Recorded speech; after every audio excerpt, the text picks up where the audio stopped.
If you have seen my previous video on growing calla lilies, I showed you how my patch of calla lilies was becoming really crowded.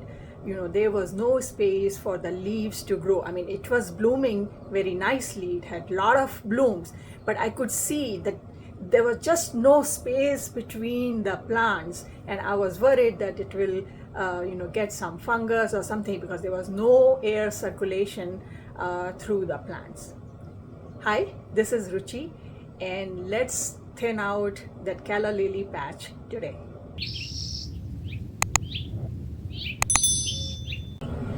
So as you can see here, these calla lilies have been growing here for many years now, and slowly they have become really crowded. You can see between the plants there is no space, there is no air circulation. So this could cause a few problems. First of all, because there is no air circulation between the leaves and the flowers, it may get diseased very quickly. Second, the nutrition, the space is only this much, and the number of plants have increased in that because they multiply pretty fast. So not every plant must be getting enough nutrition. So slowly the quality of the blooms will decline. So those are the two main reasons that they will not be healthy, and second, because they are not healthy, they'll not bloom properly. So we want to thin it out. So I'm in zone 9B. So the best time to divide these rhizomes are when they die back. So in summers, when they die back, you have removed all the dead foliage. That's the time you can dig it up, you can divide the rhizomes and then space them apart. But for me, I forgot about it, and before I could notice, they were already growing. But considering that calla lilies are pretty hardy in zone 9, so it's going to be okay. So we'll dig these up and divide them and plant them again.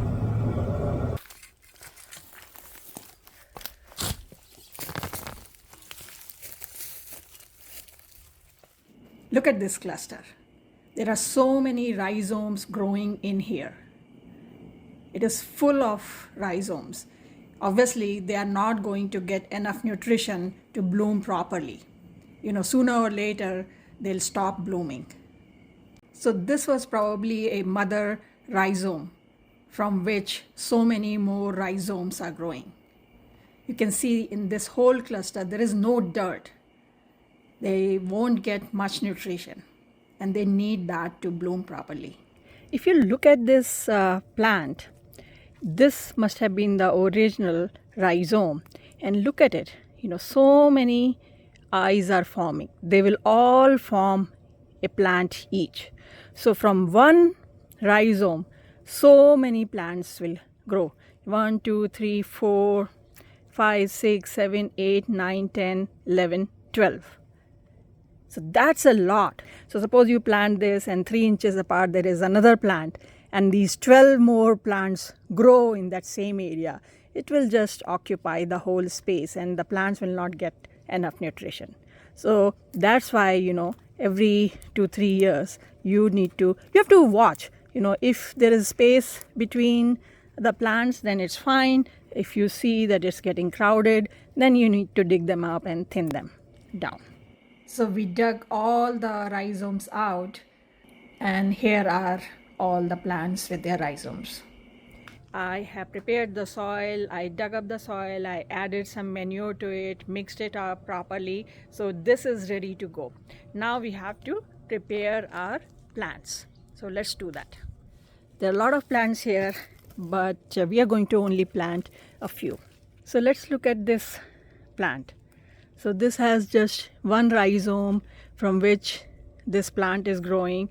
Looks pretty straightforward. We don't need to do anything. We can plant it as is. Let's look at this. Now this again plant is growing happily. So this one, this is a big rhizome, but it has a lot of eyes growing. I don't want so many of them, so I'll remove those. Because the roots are growing from here and not from here, it is possible for us to just cut it down here. So let's see.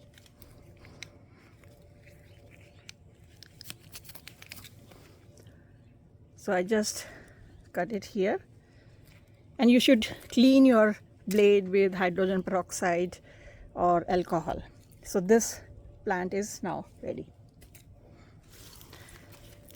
Now if you look at this, again, this is a big rhizome, and on one side this plant is growing.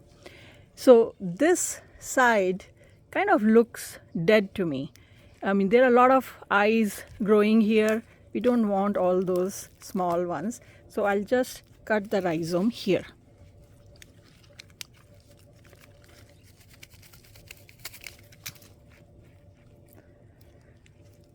So going to plant it here.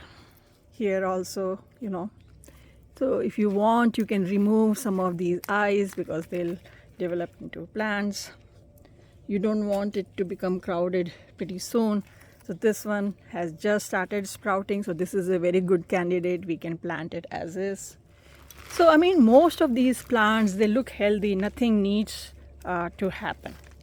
The only thing we are doing is that we are thinning them out. I'm not going to plant very small ones like this because this may not bloom in the coming spring. So I'll just take, you know, the big ones that look healthy, like this one. Our plants are ready to be transplanted. So there's one more thing I'm going to do. In this container, I have about a liter of water, and I have put 1 tablespoon of hydrogen peroxide solution. So, you know, whichever rhizomes I have cut like this, I'm going to just dip into this so that, you know, they don't get infected. So the ones that I have cut, and then we are going to just plant them. So I'm going to space them about 4 inches apart.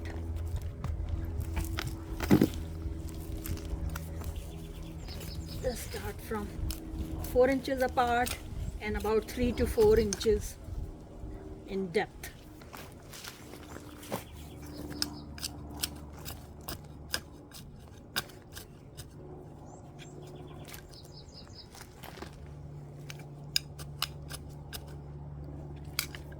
And make sure that all the roots go inside the soil.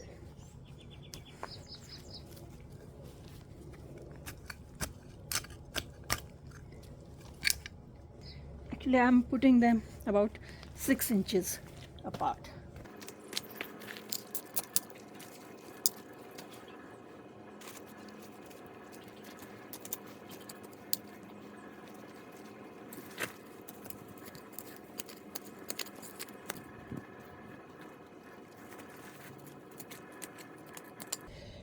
So if you get the rhizomes and there are no clear eyes in it, you know, eyes are the round thing that are growing like this, and you know, or they have multiple eyes, you can just, suppose there was no plant growing here, it was just this rhizome and it has these multiple eyes, you could just plant it horizontally and the plants will find their way and grow vertically from whichever direction. So that's about it. I'm going to water these, and they'll be happier now that they have more space to each of these rhizomes.